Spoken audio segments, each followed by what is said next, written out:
আসসালামু আলাইকুম everyone, how are you all? I hope you all are fit and fine. আশা করি আপনারা সবাই অনেক ভালো আছেন। আমিও আল্লাহর রহমতে অনেক ভালো আছি।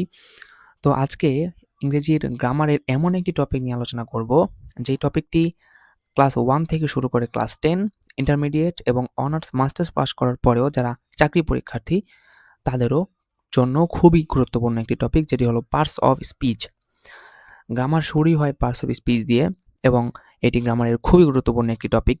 আমরা জানি পার্টস অফ স্পিচের ৮টা প্রকারভেদ আছে, যেমন noun, pronoun, adjective, verb, adverb, preposition, conjunction, interjection. তো এই ৮টা যেই পার্ট আছে, এই ৮টা পার্টকে আমরা আজকে একটি লাইনের মধ্যে ফিল করার চেষ্টা করব। এই লাইনের মাধ্যমে আমরা এই ৮টা পার্টকে ফিল করার চেষ্টা করব। এই একটি লাইনের মধ্যে পার্টস অফ স্পিচের ৮টা যে প্রকারভেদ, সে ৮টাই উপস্থিত রয়েছে। তো আমরা প্রথমেই জেনে নেই যে পার্টস অফ স্পিচ বলতে কি বোঝায়। স্পিচ মানে তো আমরা জানি বাচ্য বা বাক্য বলে। তো স্পিচ মানে বাক্য বা বক্তৃতা, এটাকে বোঝায়। আর পার্টস মানে হলো অংশ। তাহলে পার্টস অফ স্পিচ এটা মানে হলো বাক্যের প্রতিটি অংশ। এটাকে বলা হয় পার্টস অফ স্পিচ। তো প্রথমেই আমরা যেটি দেখতে পাচ্ছি সেটি হলো হুররা।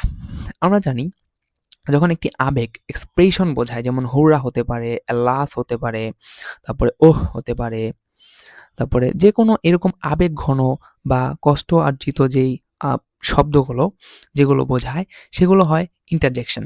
তো ইন্টারজেকশন আমরা খুব সহজে কিভাবে চিনবো যে ইন্টারজেকশন একটা এক্সক্লেমেটরি মার্ক। এই যে এক্সক্লেমেটরি একটা মার্ক আমরা দেখতে পাচ্ছি, এরকম একটি মার্ক অবশ্যই থাকবে। তো আমরা বুঝে গেলাম ইন্টারজেকশন কোনগুলোকে বলা হয়। তো তারপরে যেই যেটা আছে সেটা হলো রাহিম। তো এটা আমরা সকলেই যে ছোট সবাই জানি, এটা হলো একটা নাউন।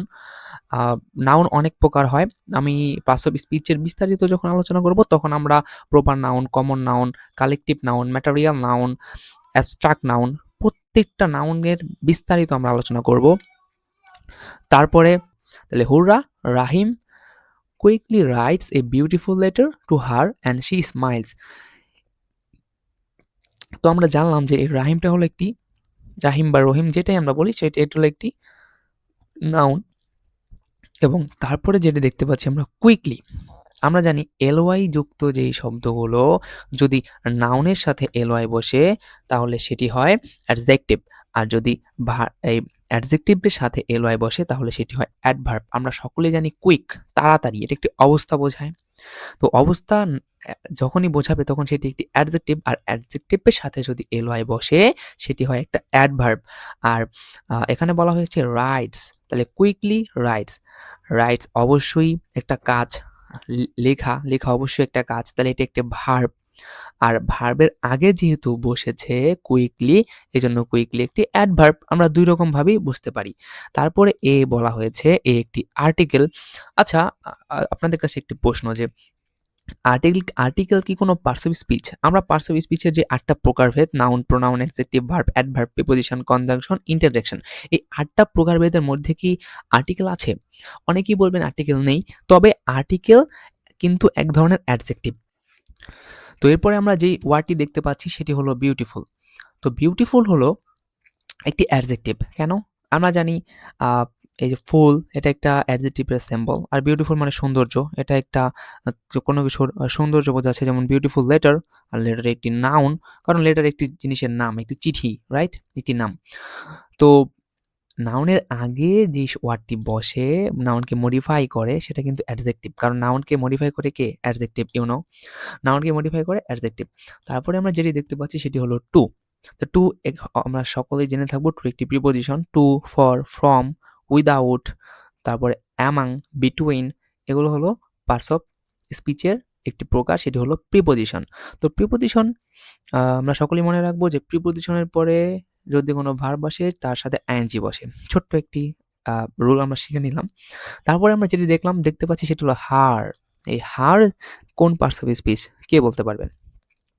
আশা করি অনেকেই গেস করতে পেরেছেন যে হার হলো একটি পসেসিভ, রাইট? এই পসেসিভের পাশাপাশি হার একটি পার্টস অফ স্পিচ, যেটি হলো প্রোনাউন।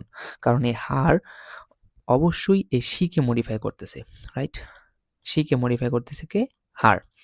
তো এই হার একই সাথে একটি প্রোনাউন, এবং প্রোনাউন হলেও এটা একটি পসেসিভ প্রোনাউন।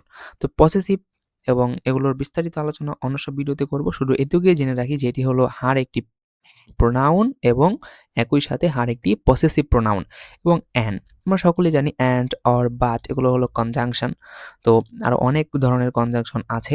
তো অ্যান হলো এখানে একটি কনজাংশন এবং তারপরে আছে শি। শি তো আমরা বুঝতেই পারছি নাউনের পরিবর্তে বসে, অবশ্যই কোনো মেন নাম। মেন নামের পরিবর্তে শি বসেছে এবং এটি একটি প্রোনাউন। এই বাক্যে পার্টস অফ স্পিচ হিসেবে এটি একটি প্রোনাউন। Smiles, right? তো স্মাইলস হাসা, এটা কি হতে পারে? কি মনে হয় আপনাদের? তো এই একটা শব্দ, যেহেতু এটুকুর মধ্যেই সবগুলো পার্টস অফ স্পিচ চলে এসেছে। তো স্মাইলসটা আপনাদের কাছে প্রশ্ন থাকলো যে এটি কোন পার্টস অফ স্পিচ, কমেন্ট করে জানিয়ে দেবেন আপনারা। তো এই লাইনের অর্থ দাঁড়ালো এটাই যে হুররে, রহিম দ্রুত তাকে একটি সুন্দর চিঠি লেখে এবং সে হাসে, এটাই। তো আমি চেষ্টা করেছি এখানে বিস্তারিত লিখে দিতে যে হুররা একটি ইন্টারজেকশন, তারপরে রহিম একটি নাউন, কুইকলি একটি অ্যাডভার্ব, রাইট একটি ভার্ব, এ বিউটিফুল একটি অ্যাডজেক্টিভ, লেটার একটি নাউন, টু একটি প্রিপোজিশন, হার একটি প্রোনাউন এবং একই সাথে পসেসিভ প্রোনাউন, অ্যান একটি কনজাংশন এবং সি একটি প্রোনাউন। তো আমরা এক নজরে পার্টস অফ স্পিচের বাংলাগুলো একটু দেখে নিই। এই যে হুররা, এটি একটি ইন্টারজেকশন। তো ইন্টারজেকশন মানে কি? আনন্দ প্রকাশ, দুঃখ প্রকাশ, বেদনা প্রকাশ, এইসব যখন হয় তখন এগুলাকে ইন্টারজেকশন বলা হয়। তো তারপরে রাহিম, এটা একটি নাউন, বাংলায় বলা হয় যেটাকে বিশেষ্য। কুইকলি একটি অ্যাডভার্ব, যেটি বাংলায় বলা হয় ক্রিয়া বিশেষণ। তারপর রাইট একটি ভার্ব, যেটাকে বাংলায় বলা হয় ক্রিয়া। বিউটিফুল একটি অ্যাডজেক্টিভ, যেটাকে বাংলায় বলা হয় বিশেষণ। এবং লেটার একটি নাউন বাংলায় বলা হয় বিশেষ্য। প্রিপোজিশন হলো টু একটি প্রিপোজিশন, যেটাকে বলা হয় পদান্বয়ী অব্যয়। বাংলায় অব্যয় আছে, সন্ধি আছে, সমাস আছে। সেই গ্রামার টপিকের মধ্যে একটি হলো অব্যয়, আর অব্যয়ের একটি রূপ হলো পদান্বয়ী অব্যয়। হার একটি প্রোনাউন। তো প্রোনাউন বাংলায় বলা হয় সর্বনাম। আমরা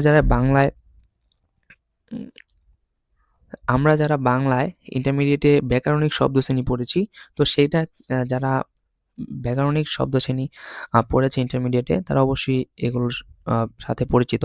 তারপরে আমরা যেটি দেখতে পাচ্ছি সেটি হলো অ্যান্ড। তো অ্যান্ড একটা কনজাংশন, যেটাকে বাংলায় বলা হয় সংযোজক। এটা যে কোনো বাক্যকে, দুইটি বাক্যকে সংযোজন করে। তো তারপর দেখতে পাচ্ছি সি একটি প্রোনাউন, এটাই বাংলায় সর্বনাম।